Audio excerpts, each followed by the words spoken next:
there, you're in the 80% range of games being played. And the NBA, they pay their players per game. Now, check me out if anybody out there is listening. They're paid per game. So if they sign a $5 million a year contract, it's divided by 81 games. And that's how they're paid. So the players in the NBA receive approximately 80% of their salary. The NFL has another, 2-3 months before the season even starts.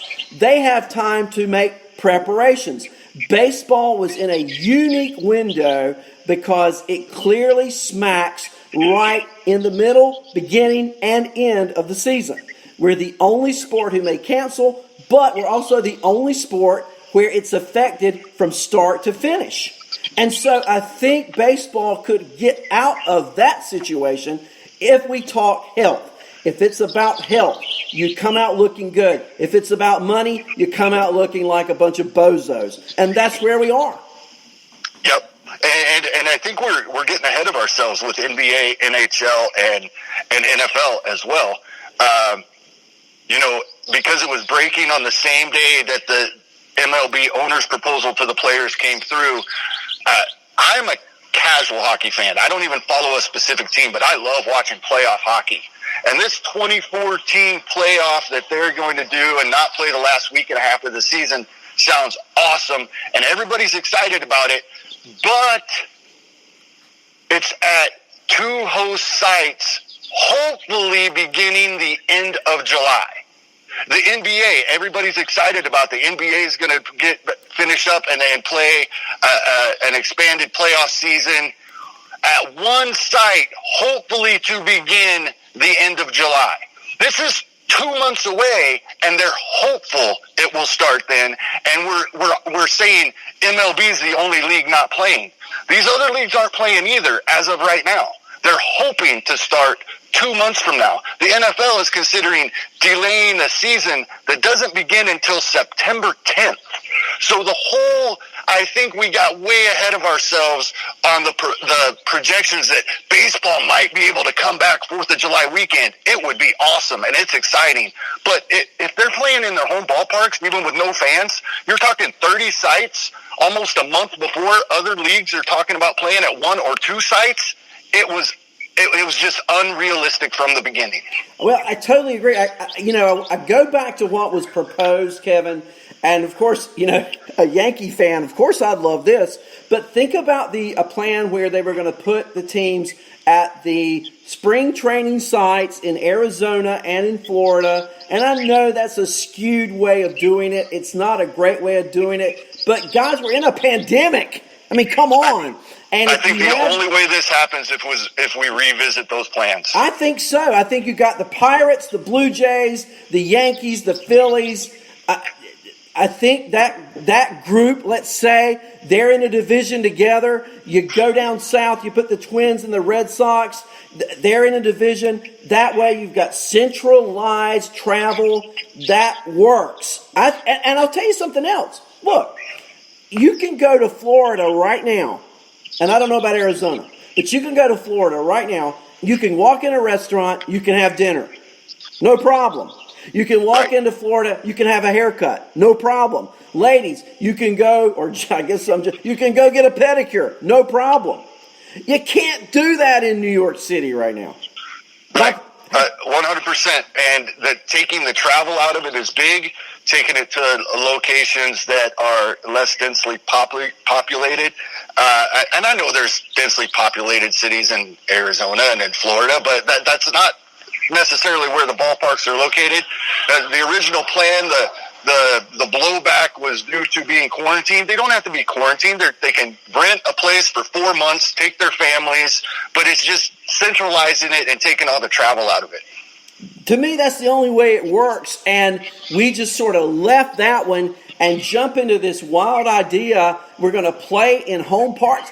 Guys, do you really think the subways of New York are going to be operating anytime soon, and you feel safe getting on them? Come on! I mean, if you can't go out and have dinner, I don't think you can go out and play baseball in that area. That's just my take. And the powers that be have just way underestimated where we are. I think it's great. I think we could play July 4th, Kevin, but we got to play in Florida and Arizona. We can't play in Dodger Stadium. They're already talking about where the Dodgers going to play. Are they going to play in Colorado? Are you freaking kidding me? I mean, that's the problem. There is still no real plan. And we're garbling around over nothing. And meanwhile, and all we're Andrea talking about keeps bringing up the minor leagues, and even if there's not a minor league season, these players have to get some repetition in. There are facilities that all these teams have at their spring training complexes, have the backfields. They can bring the entire organization in, and they're paying them $400 a week, most of these teams. So get them in there and let them get their work in. Yeah, well, I've told you this. You and I have had conversations on and off the air, but I go to Yankee Fantasy Camp in Tampa. And there in Tampa, they have a facility over at Himes Field where there are 4 baseball fields. Great minor league facility, upkeep. They've got the training staff. They've got all of that. And that's where the Yankee minor leaguers go. They play at Himes. And I'm sure the Yankees are not the only team with such a practice field or minor league facilities.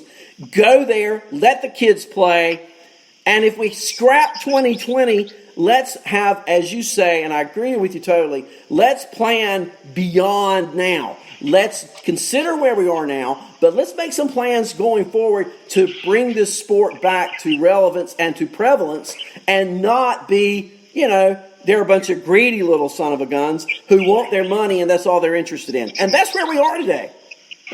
There are people out there listening to this show, podcast or in the chat room, who lost a job or know someone who's lost a job, right?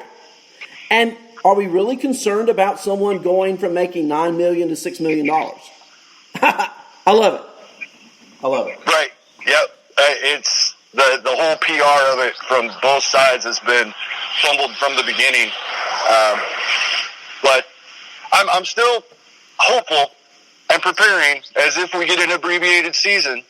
So I'm going to get out of here and let you talk about some of that the rest of your morning here. I got it ready. Hey, Kevin Hastings, he's on. When's your next show, Kevin? Tell us about it. Tonight, 6 p.m., right here at LennyMelnickFantasySports.com. I knew it was. So tonight at 6 o'clock, you got to tune in. Thank you, Kevin, for calling. To Kevin Hastings, who will be alohaing tonight at 6 p.m., and I'm sure Kevin will talk about the current status. And look, here's the thing. Things can really change between this show and Kevin's show. We don't know what the negotiations will be today, so you need to tune in to Kevin tonight to listen to those details. Okay, let's take a deep breath. And I'm hoping for some more calls. Great analysis. Great discussion. So, would the major league players and owners even retreat back to the idea of playing ball in Arizona and playing ball in Florida? I just think there are so many moving parts. So many moving parts here.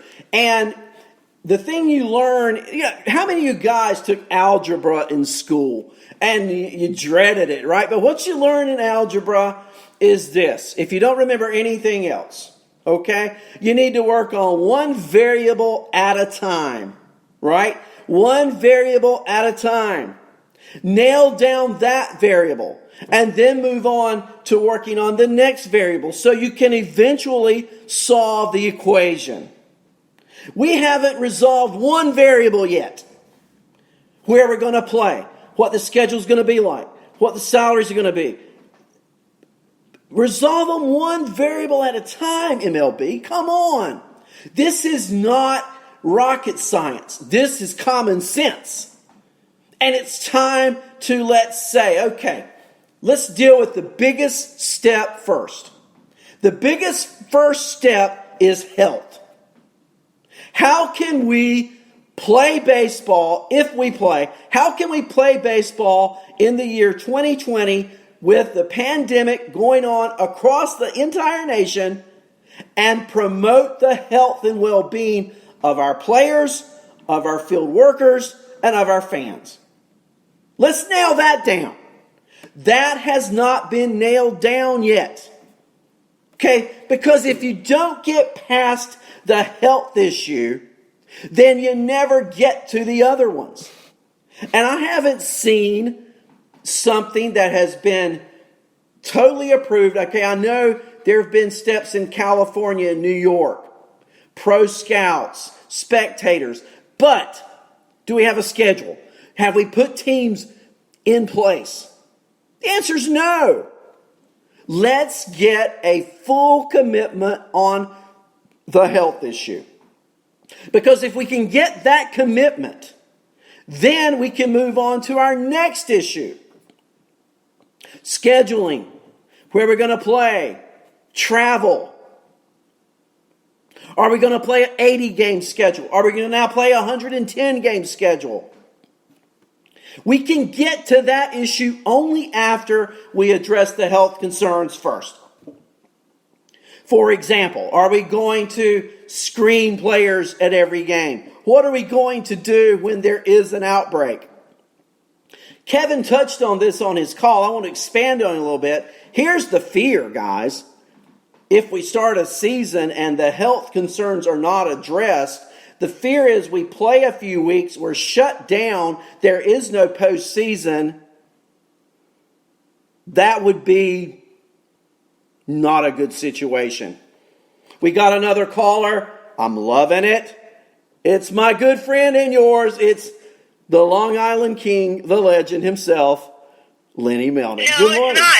It's the female. Ah, better yet. The First Lady of Fantasy, Andrea Lamont. Good morning, Andrea. Good morning, Arnie. You sound very energetic today. I'm ready to go. I'm ready to play ball. You know how I am, Andrea. Let's do it, right? Yes, I left my coffee downstairs, so I'm running there now with you. Okay, let's do it. I want you to get pumped up, jacked up, get the coffee going. Let's do it. You're getting fan cheering on in the chat room right now from Kevin Hastings and from me. So let's get that coffee and let's talk about, maybe you disagree with me. Maybe you got something to add. I'm sure you got both, but I think we haven't even addressed the health issue yet. Not really officially. I like to see governors taking stands. California, New York. But baseball just keeps adding to the quagmire instead of trying to settle issues. And I think it's time we try to settle some. I agree. I do think that it's time to settle some issues, but I think that, of course, like Kevin said, we're only getting partial information. So, of course, there's going to be some players that spout off on Twitter and agents and whatever's going on, but really, I wonder if people realize how little power the players have in this situation, because when they agreed to that prorated salary back in March, they also agreed that if the stadiums did not have any fans, that they would have to renegotiate. And they leave that out of the discussion, don't they? They talk about they really the fact, do. Yeah, they talk about the fact, hey, we've already renegotiated this one time, but they fail to say, but we agreed if there were no fans in the stands, we'd come back to the table again. Are you kidding me? It's crazy. I tell Lenny, I can't believe people don't include that little statement in the rest of the conversation, because like Bauer and his agent Rachel, they did an hour-long video talking about the negotiations that had already been made, and why should the players renegotiate when they've already settled on a prorated. Okay, that sounds fair, right? The prorated salary you already negotiated, that's that. I mean, that's not the case, though, because they also agreed that they would renegotiate. And even if MLB owners put out the worst offer, it's a negotiating tactic most likely. Like, they don't expect to get it at the beginning. It's like buying a house. You're going to offer your dirt bottom low price to start with, knowing you may have to go up, right? It's the same kind of negotiation tactic. And I got to add this. I just loved how, reading Trevor Bauer's statements, he kind of put Scott Boras in his place a little bit, you know? Love it. Love it. Everybody agreed to, like, every comment was, like, pro Trevor Bauer, you know? I mean, everybody hates Scott Boras, but when it comes down to it, it is like buying a house or even making a fantasy baseball trade. Nobody ever offers